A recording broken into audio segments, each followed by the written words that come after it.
how you treat each other builds a culture. Make work that feels like it's making art with your friends. We are human digitally, and we are human physically. We're doing it live. Hi. Hi, I think I just snorted. You did snort. You did snort. It was fantastic. We're leaving it in. I don't snort. That's not a thing I do. And yet. Hi. Hi. You're Mikhael Tara Garver.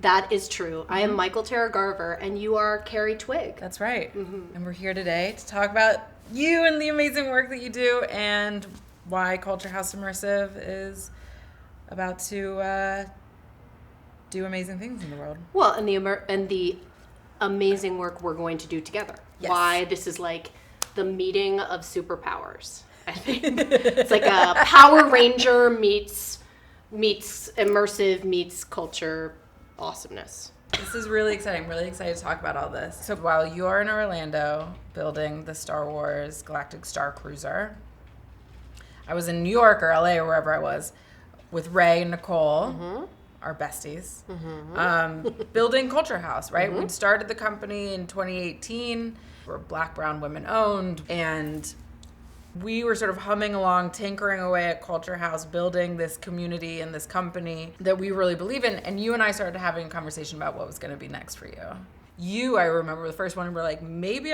there's a world in which I do this with you and I do this with Culture House. And it was just like, and then the minute you said it once or twice, and it was such an elegant extension of what we were trying to accomplish already.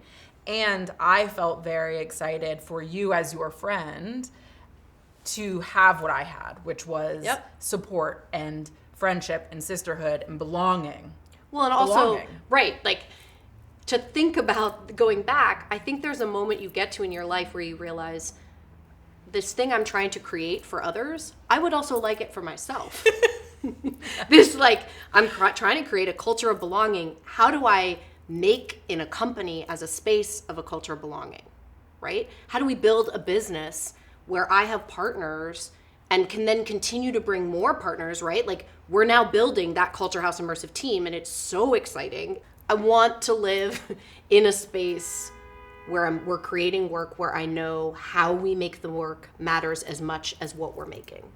Walk me through some of those facets to your expertise. You know, I was the experiential architect on Mad Men and Breaking Bad and Walking Dead. I was teaching at NYU, hired as a director working for social impact around the international drug policy for the UN. I ran a business for a field that didn't exist. I had a studio called 13EXP. I was the director of immersive experience of the Star Wars Galactic Star Cruiser. I know you're always loath to define immersive, but give me some guardrails as to understand what the studio that you have built, what it's focused on, and maybe what it's not focused on. People will say to me often, they'll come to me and they'll be like, Michael, I want you to create something, and I want it to have this and this and this, but I want it to have that feeling. And I'm like, it's taken me years to realize what they mean when they say that feeling. And what they mean is this sense that they are fully present in the world. That's what they mean. They mean that the world is expansive, that it's big, that they feel themselves being right here, and they don't have to be the center of that world. Actually, they are very small amidst this massive, massive world. And in that moment, they are present. They're present and they belong. They are present and they belong. So first steps first, Culture House Immersive, the incubator. What is the incubator? Why is it important? Who is in it? What function does it serve? Okay, we've raised a little bit of money to be able to launch this incubator over the next 10 months. And so we will come out with 10 to 15 packaged projects, which are really hard to find in this field. That gives us a robust pipeline of projects that range everywhere from the ability to be put in a planetarium, to a roller skating rink, to touring in location-based entertainment, and old box stores or whatever it is, right? Or strip malls, but also utilizing and leveraging different technologies, different video game designers, different research. All of that's going into each of these projects. And so it de-risks all these different big challenges in immersive when it feels like the opportunities are so vast. Talk a little bit about that, because I think your vision for how Culture House Immersive is structured, not only for you, for me, for Culture House, but for everyone who will interact with it, is really fascinating. The people who set the standard aren't thinking about the collective good, and you are.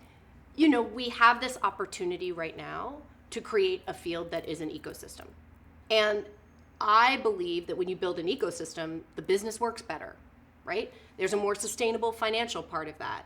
And so the vision has been, how do we build a business with partners from real estate, media, creators, technologists, all the different ranges, scientists? How do we do that in an equitable way that understands that we all need each other? And so for Culture House Immersive, it also became very clear to me that we needed to step away from brand responsive work and center the creators and center the culture.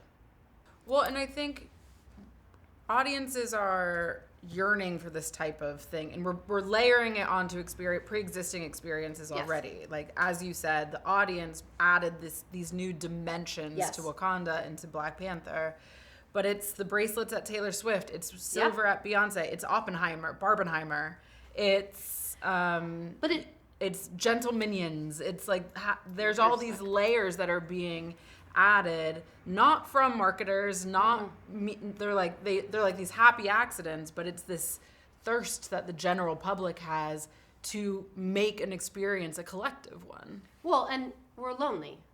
There is a loneliness epidemic. We are seeking and craving ways to come together, and in the absence of people creating that for us, we will create them. We will always create ways to come together. Humanity will create ways to come together. We are less skilled at it now. And so the reason these immersive experiences can actually build a fandom is if a live experience that integrates technology, integrates all the things, gives me a path to feel more comfortable being in the presence of others, I will then relate to that story world and be like, I want to be around this story world when I go home as much as I can, because it reminds me of that time that I didn't feel lonely. And one of the things I'm personally so proud of with Culture House Immersive is the way that you're innovating around how to build a more equitable relationship between the people who invest, between the people who create, and as well honoring the people who participate. And so I would love for you to talk a little bit about that business model that you've really helped to innovate and insist upon and educate other people about. I think we all need each other. Technology actually needs to figure out live spaces it exists in. Creators need to figure out how to scale their work.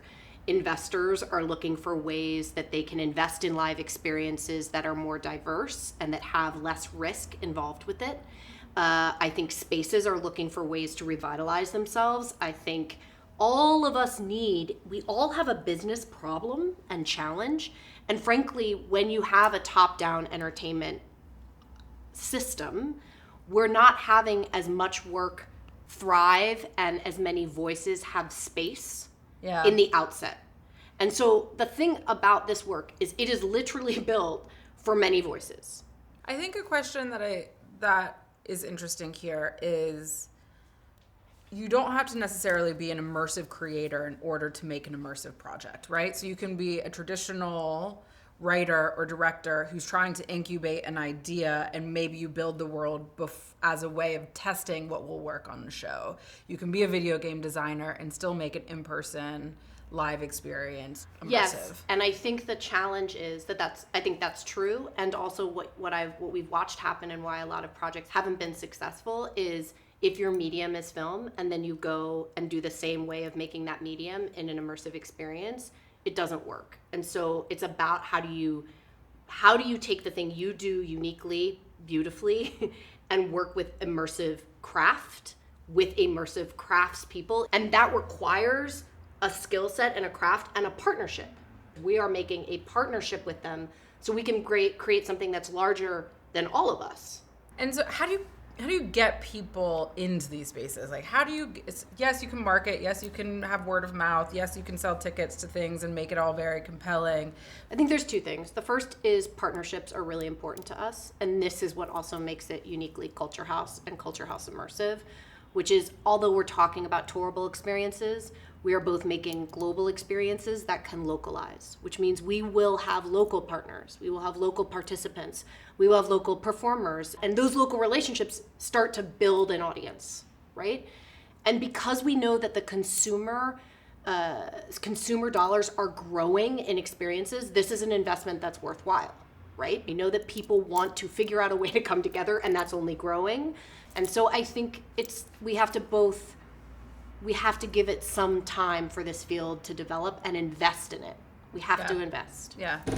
This has been so lovely. Thank you for sitting down and letting us do this.